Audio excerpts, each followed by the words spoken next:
No, masalah moral jangan dilupakan. Karena kalau kita bicara efek komunikasi, Santa Lorita Simamora adalah seorang pengajar di salah satu perguruan tinggi di Jakarta.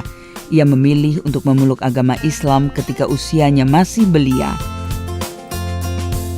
Agama yang bukan diturunkan oleh kedua orang tuanya. Wanita kelahiran Sidikalang, Sumatera Utara ini mulai mengenal Islam sesaat setelah keluarganya hijrah ke Jakarta. Saat itu Santa masih berusia 7 tahun. Di lingkungan rumahnya yang baru di bilangan Jakarta Timur sangat kental dengan nilai-nilai Islam. Hampir setiap sore ia melihat aktivitas mengaji di masjid. Dari mengamati, ia mulai tertarik dan ikut mengaji bersama teman-teman sepermainannya. Seharian mereka itu kalau setiap maghrib pasti ke musola. Ya namanya anak kecil, saya pengen tahu dong ikut-ikutan seperti apa sih gitu. Ya ikut-ikut ngaji, ikut belajar nulis huruf Arab itu seperti apalah, katakanlah anak kecil yang belajar ngaji.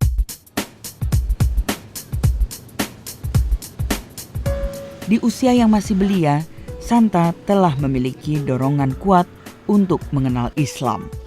Terlebih ketika di sekolahnya, ia mengikuti pelajaran agama Islam. Ketika itu, penjelasan dari sang guru di sekolah tentang hari kiamat sangat menyentuh hatinya. Di usia yang baru 7 tahun, kalimat demi kalimat yang disampaikan sang guru telah membuka cakrawala berpikirnya tentang keimanan.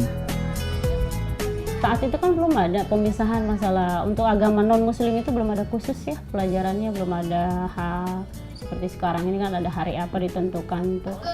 Hari kiamat itu seperti apa kondisinya, hancurnya bumi itu seperti apa.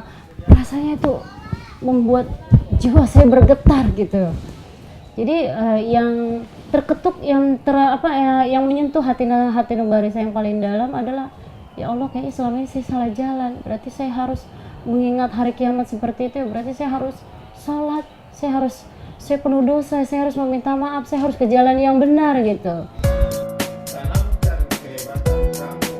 Sampai akhirnya Santa memilih untuk terus mempelajari agama Islam lebih mendalam. Karena takut dimarahi oleh kedua orang tuanya, Santa harus sering mencari alasan untuk pergi keluar rumah. Semua itu dilakukannya hanya untuk belajar Islam kepada temannya. Itu kebetulan tetangga di Jatinegara. Jadi saya ngomong sama dia, Tri, mulai besok bantu saya dong untuk sholat. Oh ya udah, gitu ya. Sholat di rumah aja. Dia pun bicara ke ibu bapaknya. Alhamdulillah ibu bapaknya tuh welcome gitu, bantu saya juga. Ya udah, jadi setiap saya sholat, mau itu sholat zuhur, asar, kalau maghrib itu kan berjamaah. Nah kalau subuh, saya tuh selalu punya alasan kepada ibu saya, lari pagi. Itu saya jalani terus. Rasanya hati saya semakin tenang gitu, saya semakin menemukan sesuatu yang bisa mendamaikan jiwa saya.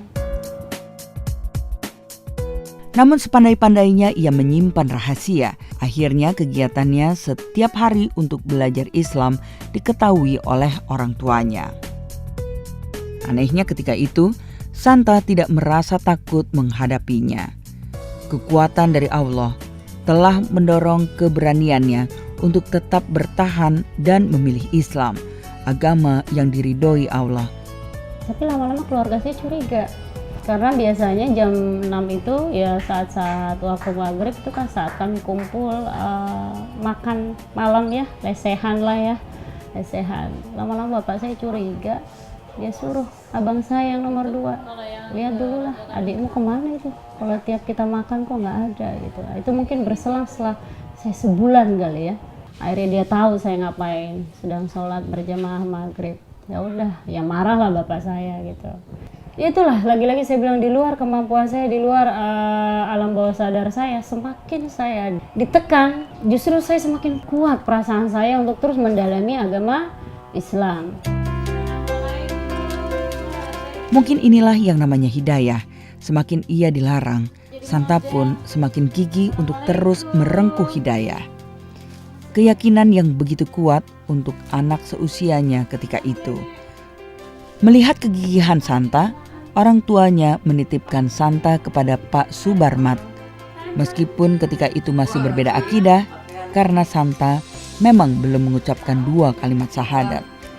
Jadi saya masih rutin lah ibadah sesuai dengan agama saya terdahulu gitu ya.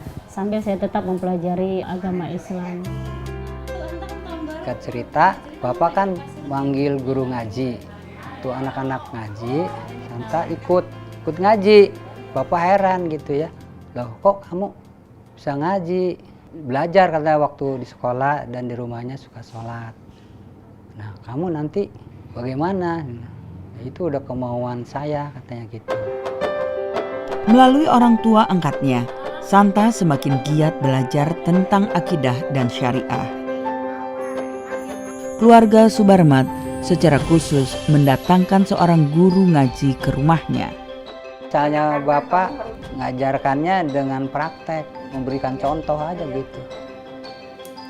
Ini si Roni.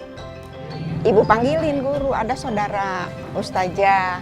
Jadi yang ngajarin tuh dia, Ibu Tuti namanya. Ya belajar nulisnya huruf Arab, nanti belajar doa-doanya gitu. Belajar sholatnya tuh diperdalam sama dia. Jadi sama guru. Akhirnya, Santa secara sadar dan yakin masuk ke dalam Islam. Ketika berhijrah, orang tua angkatnya memberi nama Siti Rahma yang memiliki arti orang yang berkasih sayang. Namun ia tetap memilih menggunakan nama pemberian orang tuanya karena nama adalah doa orang tua untuk anaknya. Santa tetap menyayangi dan menghormati kedua orang tuanya walaupun saat ini mereka berbeda akidah. Islam telah menjadi agama yang akan tetap dipegang teguh hingga akhir hayat menjemputnya. Sejujurnya kalau saya katakan apa yang menjadi harapan saya dari hati saya yang paling dalam ya. Allah itu Allah itu Maha tahu apa yang terbaik buat umatnya ya. Cuma satu harapan yang ada di hati saya, ya Allah ya Rabbi, berikan kesempatan kepada saya untuk bisa mengajak kedua orang tua kandung saya, adik-adik saya, kakak-kakak saya untuk seiman dengan saya. Suatu kerinduan yang rasanya, ya Rabbi kapan itu bisa terwujud gitu.